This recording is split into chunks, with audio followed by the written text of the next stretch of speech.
اعوذ باللہ من الشیطان اللعین الرجیم بسم اللہ الرحمن الرحیم وصلی اللہ علی محمد وآل بیتہ الطیبین الطاہرین المعصومین۔ بارگاہ ملکوتی امیر المومنین صلوات اللہ وسلامہ علیہ سے احکام شریعت کا سلسلہ استنجا کے احکام تک پہنچا ہے۔ گزشتہ درس میں ہم نے استنجا کے چند احکام کو مومنین کرام کی خدمت میں بیان کیا تھا، اور یہ بیان کیا تھا کہ پیشاب کے مقام کو پانی سے کتنی مرتبہ دھونا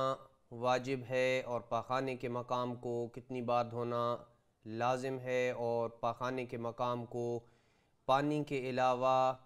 کن صورتوں میں کن کن چیزوں کے ساتھ پاک کیا جا سکتا ہے۔ یہ تمام تفصیل گزشتہ درس میں بیان ہو چکی ہے۔ آج کے درس کا پہلا سوال یہ ہے کہ کیا پاخانے کا مقام ٹیشو پیپر سے پاک کیا جا سکتا ہے یا ٹیشو پیپر سے پاک نہیں ہوتا ہے؟ جیسے آج کل آپ ہوائی جہاز وغیرہ میں سفر کرتے ہیں تو وہاں پہ ٹیشو پیپر استعمال ہوتے ہیں، اس طریقے سے ایئرپورٹس پہ بھی بعض جگہوں پہ پانی دستیاب نہیں ہوتا ہے، بعض جگہ پہ ہوتا ہے، یا ٹیشو پیپر اور پانی دونوں ہوتے ہیں۔ تو اس صورت میں پانی کی موجودگی میں کیا ٹیشو پیپر سے پاخانے کے مقام کو پاک کیا جا سکتا ہے یا نہیں پاک کیا جا سکتا؟ جواب یہ ہے کہ جی ہاں، آپ ٹیشو پیپر سے پاخانے کے مقام کو پاک کر سکتے ہیں۔ سوال ہے کہ اگر کوئی شخص شک کرے کہ پاخانے کے مقام کو پاک کیا ہے یا نہیں تو اس کا کیا حکم ہے؟ جواب ہے کہ اگر پیشاب یا پاخانہ کرنے کے بعد وہ ہمیشہ یہ مقام پاک کرتا ہو، اس کی یہ عادت ہے کہ جب بھی وہ رفع حاجت کرتا ہے اس کے بعد وہ پیشاب اور پاخانے کے مقام کو پاک کرتا ہے، ہمیشہ ان مقامات کو وہ پانی سے پاک کرتا ہے، یا دیگر جن چیزوں سے پاخانے کے مقام کو پاک کیا جاتا ہے ان سے وہ اپنے مقامات کو پاک کرتا ہے، تو ضروری ہے کہ وہ پاک کرے۔ لہٰذا شک کی صورت میں جب آپ کو شک ہو جاتا ہے کہ پاخانے کے مقام کو پاک کیا ہے یا نہیں کیا،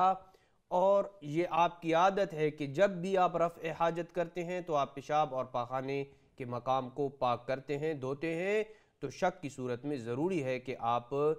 پیشاب یا پاخانے کے مقام کو پاک کریں۔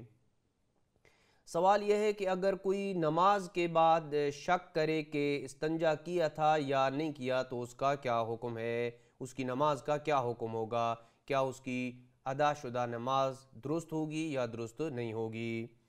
جواب یہ ہے کہ اگر کوئی نماز کے بعد شک کرتا ہے کہ نماز سے پہلے جو اس نے پیشاب یا پاخانہ کیا تھا اور پیشاب یا پاخانے کے مقام کو اس نے پاک کیا ہے یا نہیں کیا، تو جو اس نے نماز پڑھی ہے اسی شک کی حالت میں وہ اس کی نماز درست ہے۔ البتہ شک نماز کے بعد ہوا ہے تو جو اس نے نماز پڑھی ہے اس کی نماز درست ہوگی، لیکن آئندہ آنے والی نمازوں کے لیے اسے پیشاب یا پاخانے کے مقام کو پاک کرنا ضروری ہوگا۔ ایسے نہیں کہ وہ اس کی گزشتہ نماز درست ہے تو اب آئندہ آنے والی نمازوں کے لیے وہ پیشاب یا پاخانے کے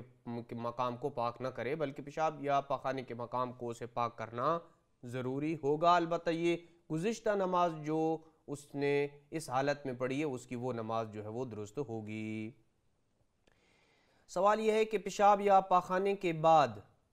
قلیل پانی سے استنجا کرتے ہوئے استنجا کا پانی بیت الخلاء کے نجس فرش پر گرتا ہے، فرش نجس ہے اور استنجا کرتے وقت کچھ چھینٹیں نجس فرش کے اوپر گر رہی ہیں،